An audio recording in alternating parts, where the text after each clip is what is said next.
এই ইফতার মাহফিলে কয়েকটা বিষয় একটু আমি অবতারণা করতে চাই। সেটা হচ্ছে যে বিগত মাত্র কয়েকদিন আগে আমাদের জাতীয় নির্বাচন অনুষ্ঠিত হয়েছে। এই জাতীয় নির্বাচনে সবসময় এই বাগেরহাট সদর এবং কচুয়া বিএনপির জন্য একটা ফেভারিট সিট ছিল। একটা কথা প্রচলিত ছিল, যারা সরকার গঠন করে এই বাগেরহাট 2 থেকে তারা বিজয়ী হয়। 1996 সালে জামাত যখন নির্বাচন করেছিল তখন তারা মাত্র 28,000 ভোট পেয়েছিল। সেই ভোটটা কোন আলাউদ্দিনের চেরাগ এসে তাদের 1,17,000 উন্নীত করেছে।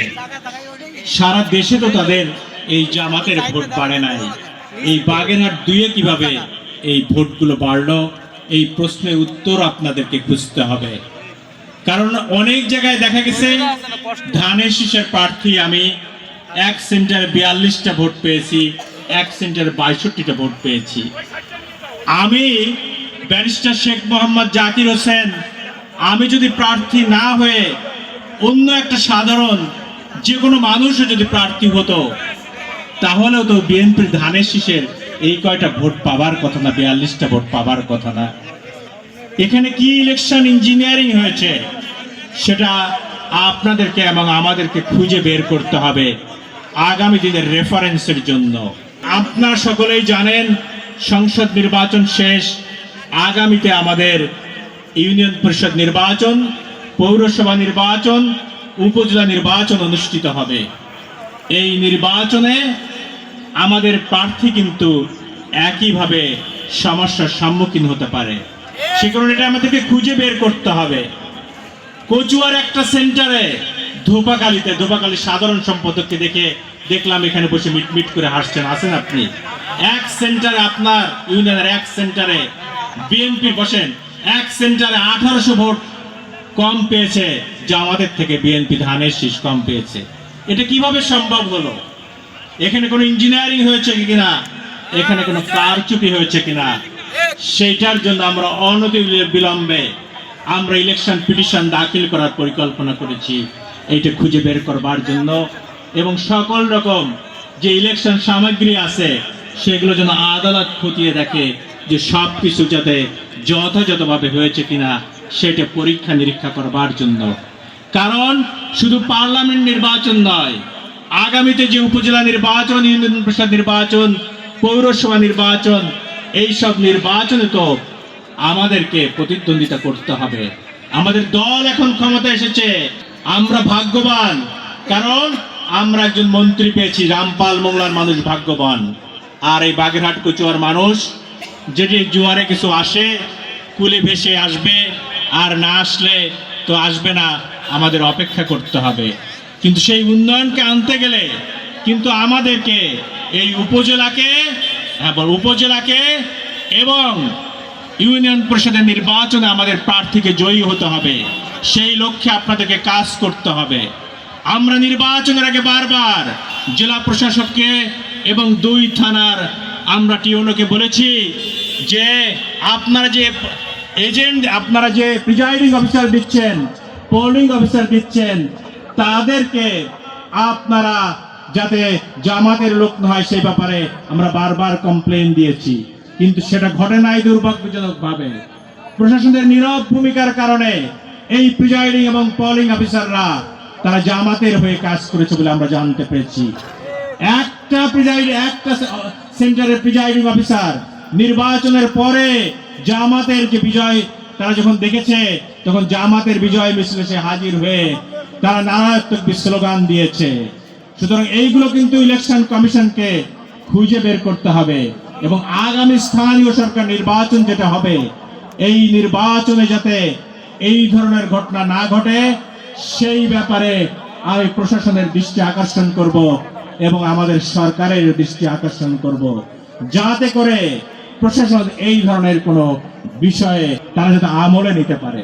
এই কচুয়াতে বড় আন্দারমানিকে বারবার যখন আমাদের হিন্দু সনাতনী ধর্মের ভাই বোনদের ভোটারদেরকে ভয় দিয়েছে, তাদের বাড়িতে গিয়ে বিভিন্ন রকম অত্যাচার করেছে, চাঁদা চেয়েছে, বারবার আমরা ছুটে গিয়েছি কচুয়া থানায়। কচুয়ার যে ওসি ওনাকে বারবার গিয়ে রিকোয়েস্ট করেছি যে আমরা আমাদের পুলিশ সুপারকে রিকোয়েস্ট করেছি তাদেরকে যাতে গ্রেফতার করা হয়। বারবার তাদের ওখানে গিয়েছি, কিন্তু তাদেরকে কিন্তু গ্রেফতার করে নাই। কিন্তু নির্বাচনের আগ পর্যন্ত তাদেরকে গ্রেফতার করে নাই। আন্দারমানিকে দেখেছেন, আমাদের আর ধানের শীষের পক্ষে ভোট আসে নাই। তাছাড়া আপনারা জানেন এবং দেখেছেন, জামাত ইসলামী আমরা জানতে পেরেছি এই কচুয়ার যে কুখ্যাত চেয়ারম্যান ছিল, উপজেলা চেয়ারম্যান, তার ছেলেকে ইলেকশনের কয়েকদিন আগে জামিন করে এনেছে না? এনে জামাতের প্রার্থীর বাড়িতে গিয়ে তারা ভোট চেয়েছে। সুতরাং এই যে ইলেকশন জামাতের প্রার্থীর গাড়িতে ঢুকেছে, এই ইলেকশন কি নিরপেক্ষ হয়েছে?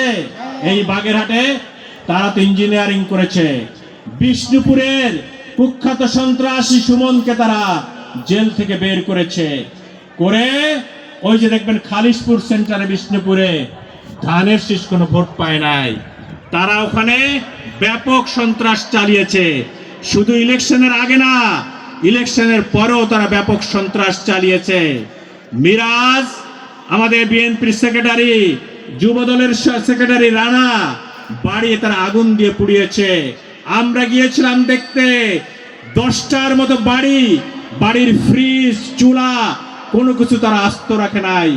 নির্মম ভাবে সেখানে আক্রমণ চালিয়ে তারা ব্যাপকভাবে সেখানে ক্ষতি সাধন করেছে।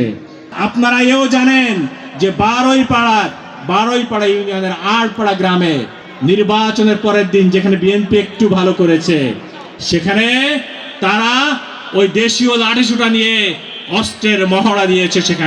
সেখানে আমাদের নেতা কর্মীদেরকে মেরে তারা খুলনা হাসপাতালে পাঠিয়েছে।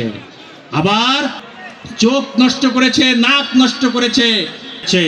ইলেকশনের পরে বিএনপি ক্ষমতায় এসেছে, তারপরেও বিএনপি শপথ গ্রহণের আগে তারা এই নির্মম অত্যাচার চালিয়েছে। কিন্তু বারোইপাড়াতে তারা উৎকুলে গিয়ে তারা সন্ত্রাস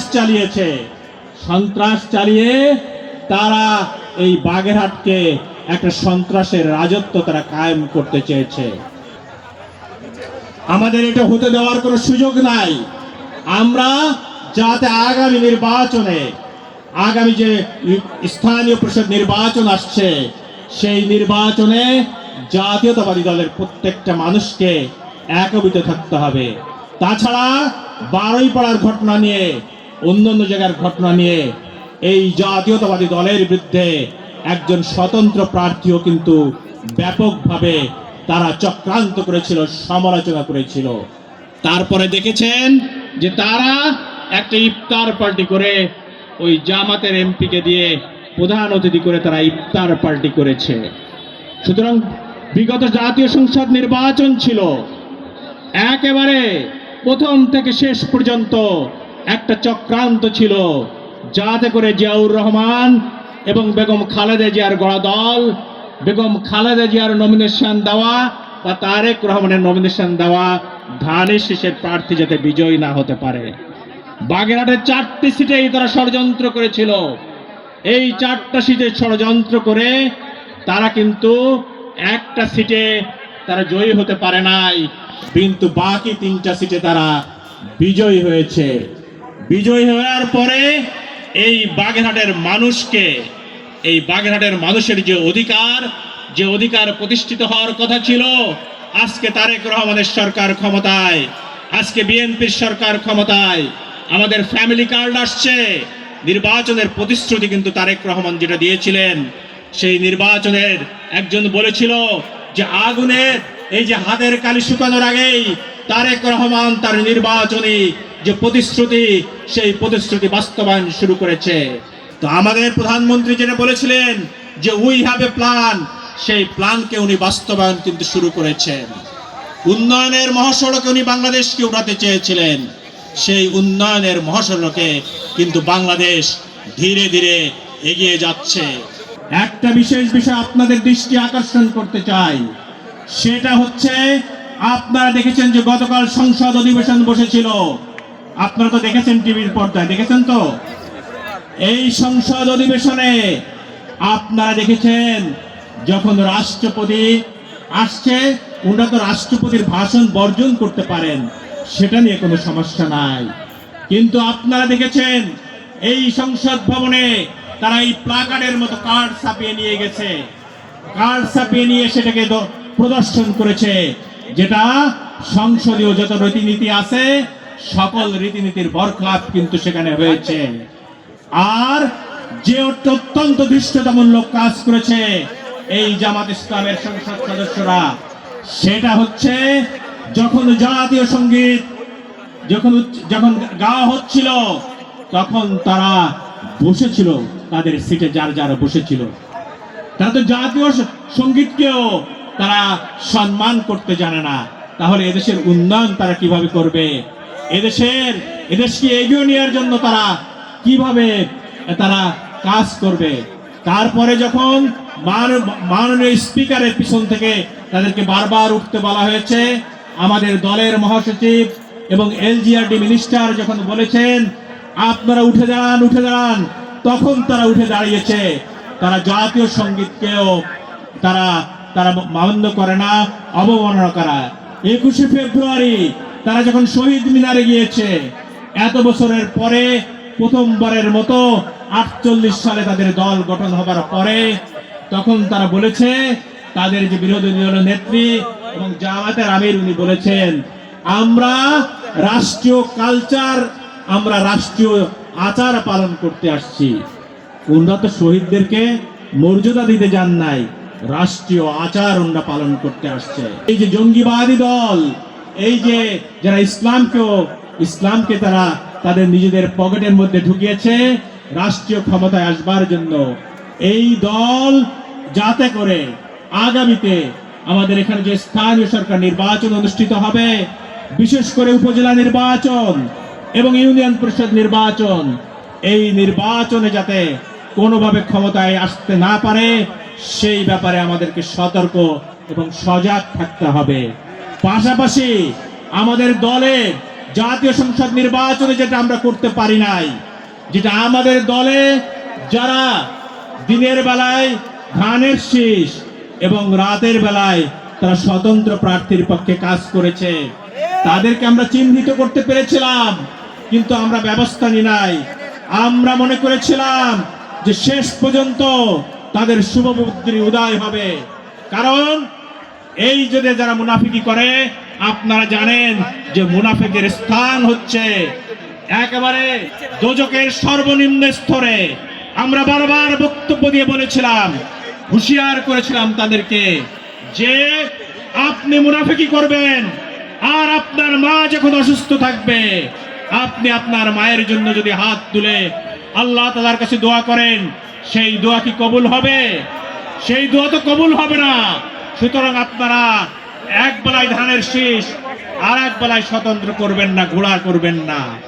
আমরা বিশ্বাস করেছিলাম, মনে করেছিলাম যে তাদের শুভবুদ্ধির উদয় হবে, কিন্তু সেটা হয় নাই। সুতরাং আমি এই যাতে আমাদের স্থানীয় সরকার নির্বাচনে যাতে করে এই ধরনের পরিস্থিতি সৃষ্টি না হয়, সেই ব্যাপারেও আপনাদের প্রত্যেককে সজাগ থাকবার জন্য উদ্যতভাবে আহ্বান করব।